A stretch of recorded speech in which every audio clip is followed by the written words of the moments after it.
Olá, galera do Enem, tudo bem? E aí, como tem passado? Muito frio, né?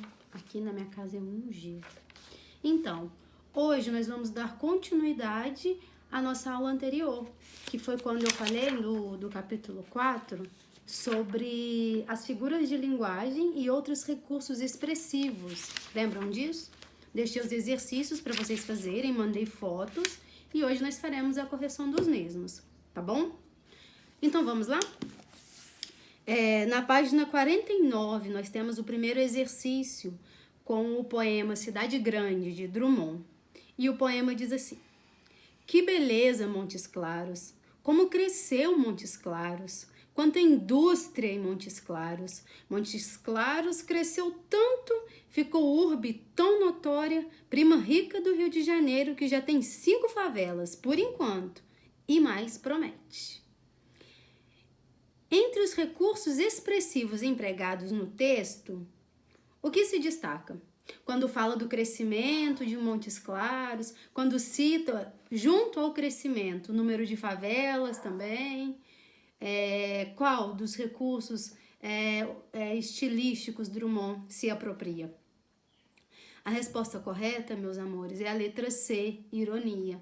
Para quem não se deu conta ainda, Drummond, ele tem uma característica muito forte, é muito marcante nele a questão da ironia, a maneira pela qual ele é o viés que ele escolheu, né, que ele decidiu para poder se expressar e criticar a sociedade e as questões sociais da época lá do modernismo, que é o movimento ao qual ele pertenceu. Então, quando ele fala do crescimento de Montes Claros, a ironia consiste lá no finalzinho, quando ele fala prima rica do Rio de Janeiro, que já tem 5 favelas, por enquanto, e mais promete. Então, assim, tudo bem uma cidade evoluir, né, e tal, mas assim como a cidade está evoluindo, o número de favelas também. E quem mora em favelas, né, são pobres, são os desalentados, são os menos favorecidos. Então, para mostrar ali que havia uma desigualdade nesse crescimento do tal Montes Claros, tá bom? Então, número 1, letra C de coração. Agora, número 2, questão do Enem de 2014. O trânsito no feriado é sempre um quadro dramático. Interessante esse quadro. Na criação do texto, o chargista Ioti usa criatividade no intertexto. Os traços reconstroem uma cena de Guernica, painel de Pablo Picasso, que retrata os horrores e a destruição provocados pelo bombardeio a uma pequena cidade da Espanha. Na charge, publicada no período de carnaval, recebe destaque a figura do carro, elemento introduzido por Ioti no intertexto. Além dessa figura, a linguagem verbal contribui para estabelecer um diálogo entre a obra de Picasso e a charge, ao explorar a polissemia, né? O quadro é dramático, então a gente vê ali várias imagens de dor, de sofrimento ali, remetendo-se à obra pictórica do contexto, que é o trânsito brasileiro. Então, assim como a obra de Pablo Picasso representa o drama do bombardeio que a cidade espanhola viveu, o trânsito brasileiro, ele também é tão caótico quanto. Então, nós chamamos isso de polissemia.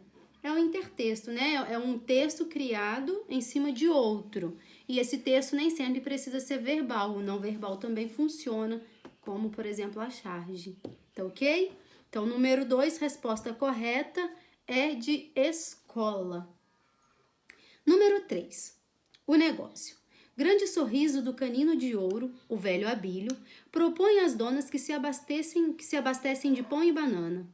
Come! Como é o negócio? De cada 3 dá certo com uma. Ela sorri. Não responde ou é uma promessa recusa. Deus me livre, não, hoje não.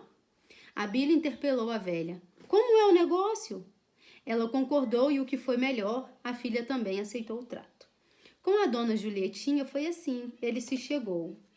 Como é o negócio? Ela sorriu, olhinho baixinho, Abílio espreitou o cometa partir. Manhã cedinho, saltou a cerca, sinal combinado. 2 batidas na porta da cozinha. A dona saiu para o quintal, cuidadosa de não acordar os filhos. Ele trazia a capa de viagem, estendida na grama orvalhada. O vizinho espionou os dois, aprendeu o sinal, decidiu imitar a proeza de não acordar os filhos. Ele trazia... a proeza. No crepúsculo, pum, pum, 2 pancadas fortes na porta. O marido em viagem, mas não era dia do Abílio. Desconfiada, a moça surgiu à janela e o vizinho repetiu. Como é o negócio? Diante da recusa, ela ameaçou.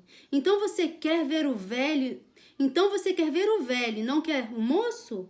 Olhe que eu te conto.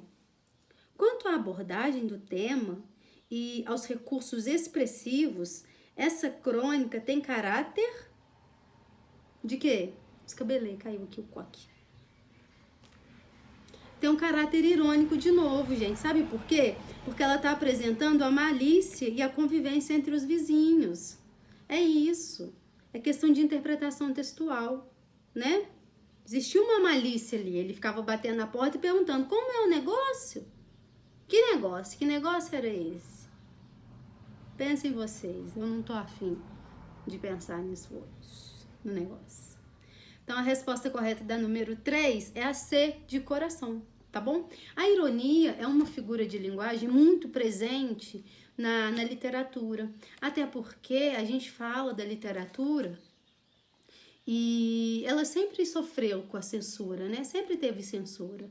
E aí, era uma forma que os nossos artistas encontravam de expressar aquilo que sentiam de um modo a não serem perseguidos.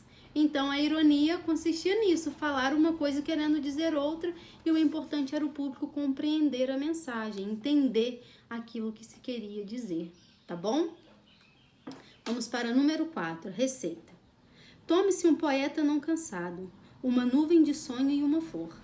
3 gotas de tristeza, um tom dourado, uma veia sangrando de pavor. Quando a massa já ferve e se retorce, deita-se à luz de um corpo de mulher, de uma pitada de morte se reforce, que um amor de poeta assim requer. De José Saramago. Os gêneros textuais caracterizam-se por serem relativamente estáveis e podem reconfigurar-se em função do propósito comunicativo. Esse texto constitui uma mescla de gêneros, pois... Olha só, na mesma hora que ele é um poema, ele exerce a função também como se fosse uma receita, quando ele prescreve, né? Quando ele fala, tome, por isso que o nome é receita. E a gente sabe que a estrutura do gênero receita é completamente diferente da estrutura do gênero poema. E até a intenção de um texto para outro varia muito. Porém, nesse texto, houve a mescla desses dois, houve a junção desses dois estilos de escrita. Então, nós podemos falar que a resposta correta é a letra A, pois introduz procedimentos prescritivos, características da receita, na composição do poema, tá bom? Foi? 5. Você sabe que a dengue mata. Você sabe como combater. Então, você já sabe o que fazer depois de ler a revista. Mobilize sua família e seus vizinhos. Essa luta é de todos nós. Aí vem as orientações. Tirada da revista Nova Escola, agosto de 2009. Esse texto é uma propaganda veiculada nacionalmente. Esse gênero utiliza-se da persuasão como uma intencionalidade específica. O principal objetivo desse texto é convencer as pessoas a se mobilizarem. Tanto que ele fala, ó, você já sabe. Então, você já sabe o que fazer depois de ler a revista. Você vai se mobilizar e vai mobilizar a sociedade, todo mundo que está do seu lado. É assim que vai fazer. Todos contra a dengue, certo? Então, a intenção é a letra B, convencer as pessoas a se mobilizarem com o intuito de eliminar os agentes causadores da doença. Simples assim. Ai, eu tô com dor no pescoço. 5, letra B de Brasil. 6, logia e mitologia. Meu coração de 1972 já não palpita fagueiro, sabe que há morcegos de pesadas olheiras, que há cabras malignas, que há cardumes de hienas infiltradas no vão da unha na alma, um porco belicoso de radar, e que sangra e ri, a vida anoitece provisória. Centuriões sentinelas do Oiapoque ao Chuí. De Cacasso.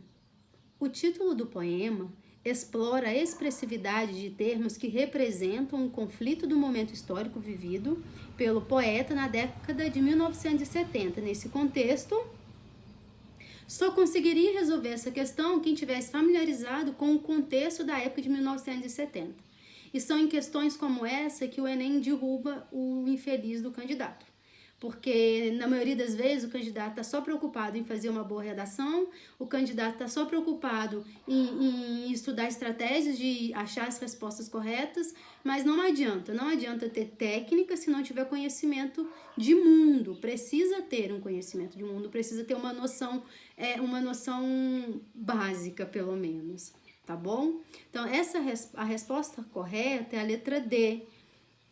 Nesse contexto, o poeta caracteriza um momento de opressão pelo uso de alegorias de forte poder e de impacto. É isso, é uma opressão. O povo estava vivendo essa opressão. Estava havendo ali uma divisão de alegorias. Era pobre aqui, rico ali, era desse jeito. A gente sabe que, né? Enfim. Então, número 7. O Rio Paraíba. Número 6, letra D de Damasco. 7. O rio Paraíba corria bem próximo ao cercado. Chamavam-no o Rio, e era tudo. Em tempos antigos foram muito mais estreito. Os marizeiros e as ingazeiras apertavam as duas margens e as águas corriam em leito mais fundo. Agora era largo, e quando descia nas grandes enchentes fazia medo. Contava-se o tempo pelas eras das cheias. Isso se deu na cheia de 93. Aquilo se fez depois da cheia de 68. Para nós meninos, o rio era a nossa serventia nos tempos de verão, quando as águas partiam e se retinham nos poços. Os moleques saíam para lavar os cavalos e íamos com eles. Havia o Poço das Pedras, lá para as bandas da paciência. Punham-se os animais dentro d'água e ficávamos nos banhos, nos cangapés. Os aruás cobriam os lajedos, botando gosma pelo casco. Nas grandes secas, o povo comia aruá que tinha gosto de lama. O leito do rio cobria-se de junco e fazia-se plantações de batata doce pelas vazantes. Era o bom rio da seca a pagar o que fizera de mal nas cheias devastadoras.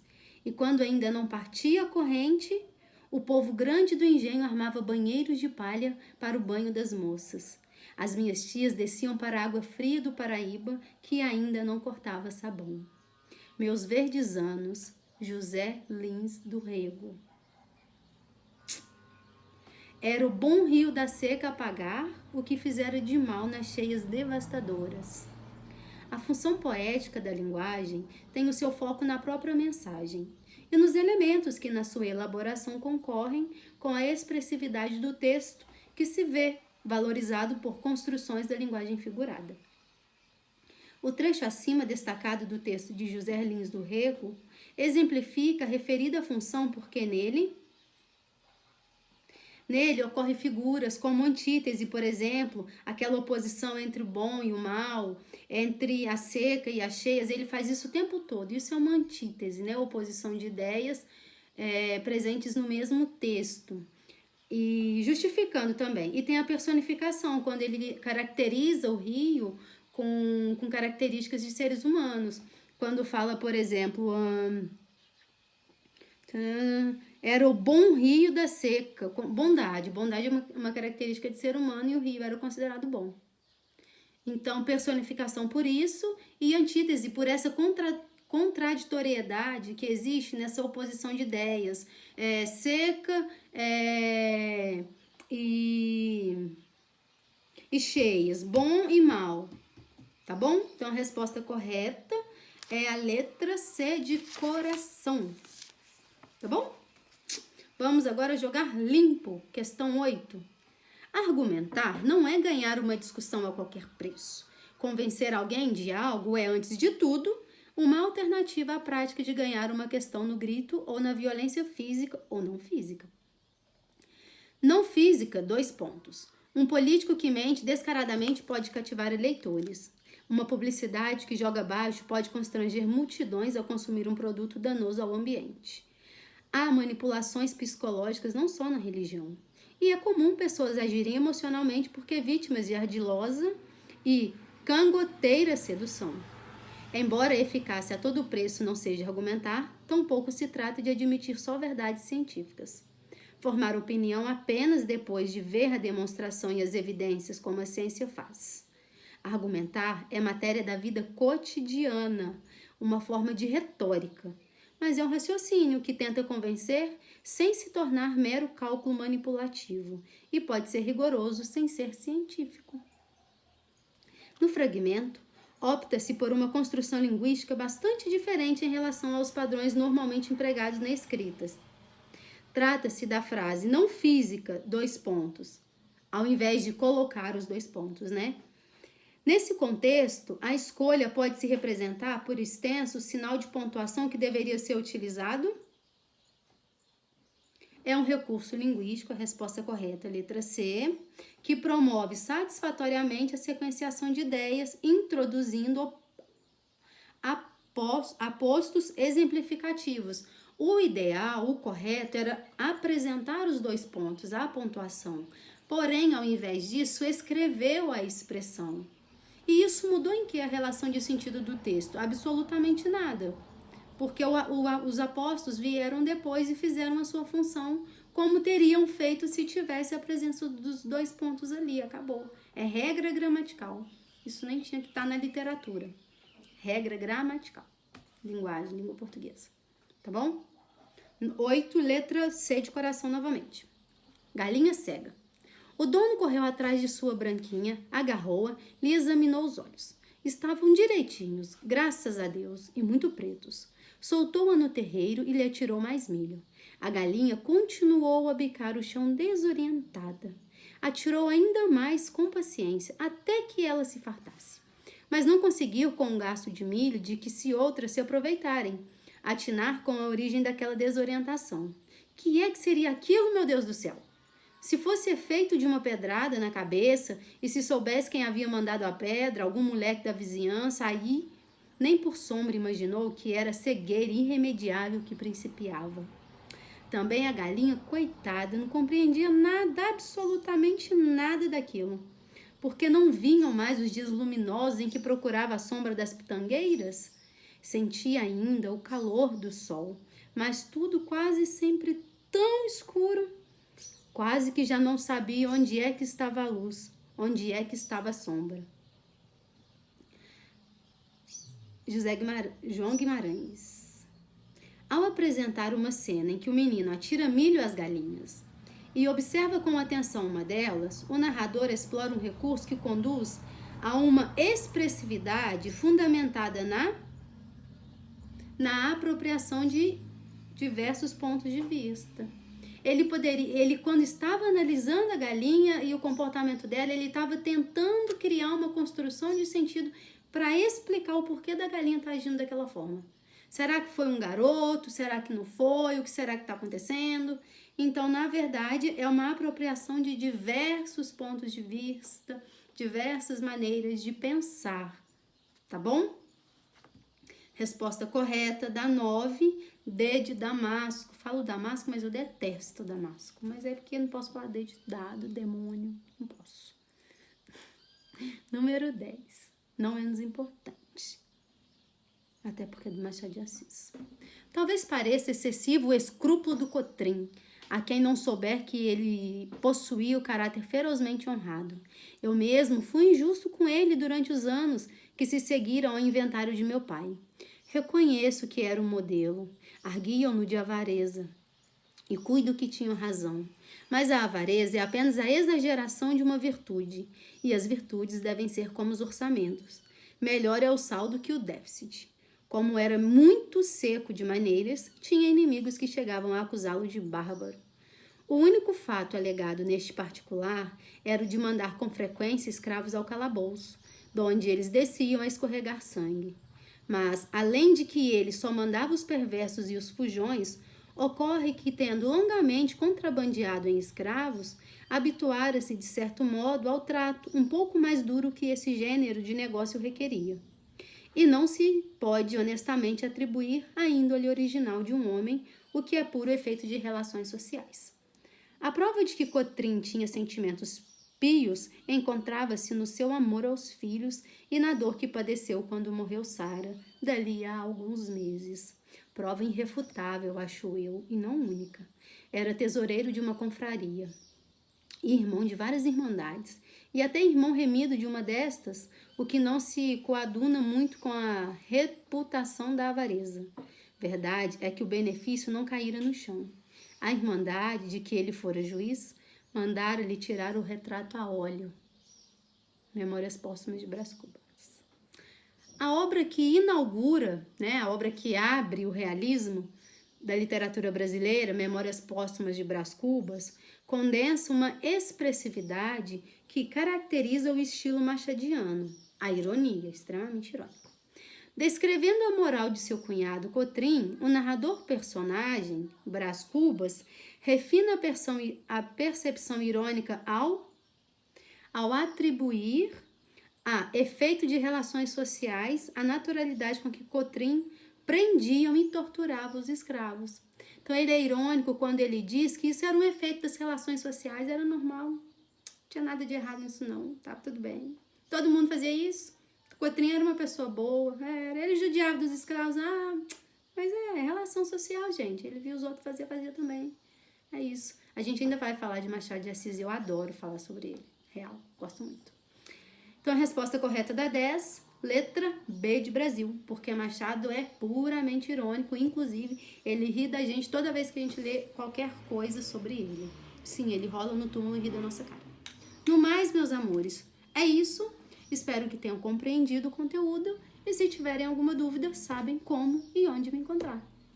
Beijos de luz, se cuidem. Tchau, tchau.